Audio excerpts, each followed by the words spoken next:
Ura e Bunës dhe rruga deri në Shirok janë ndër hapësirat natyrore më të preferuara, veçanërisht nga pensionistët shkodran, si në orën e paradites ashtu dhe mbasdite. Një pjesë e tyre i përkushtohen peshkimit, ndërsa të tjerë shëtisin përgjatë brixheve të Bunës dhe liçenit, duke shijuar fllatin e freskët dhe pastërtinë e ajrit. Të zonë konsiderojnë të pashmuar qytetarët e Shkodrës dhe kërkesa e tyre kryesore është për shpejtimi i punëve të sistemimit të lulyshteve dhe trotuareve të rrugës së Shirok-Zogaj.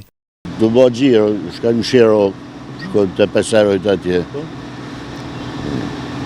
Atë rrugën e Shirok, inshallah pa rregullojnë. Dhe i tash në rregulloj të ma? Rrugë, se gjatë gjetër që. Po, shkoj Shirok, kam 5 vjetë që shkoj me këtë bicikletë. Në Shirok, ajri pastër, vëmre për shumë në punimet që bëhen aty. Një zvaritje shumë e madhe. Një ka një sote, një ka në nesër. Një betonierja vjen, lëshon t'i qka sot, s'vjen nesër. E kështu me radhë, që thojnë ata aty. Do t'jetë zemë ma shpejt tuti?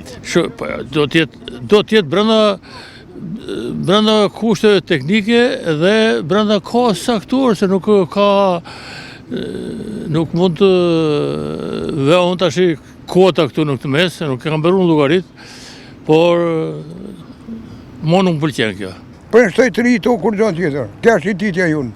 Për shkak të punimeve në hapësirën pranë pazarit të vjetër, qarkullohet me vështirësi, ndërsa për stolat nuk bëhet fjalë në këto kushte. Qytetarët theksojnë domosdoshmërinë që bashkia mund të mbajë në funksionin e sistemimit të ndriçimit gjatë orëve të mbrëmjes, si në urën e Bunës, ashtu dhe në shëtitorin e Molës, pasi shumë njerëz, pavarësisht se këtu punohet, vijojnë të frekuentojnë zonën për të kaluar kohën e lirë.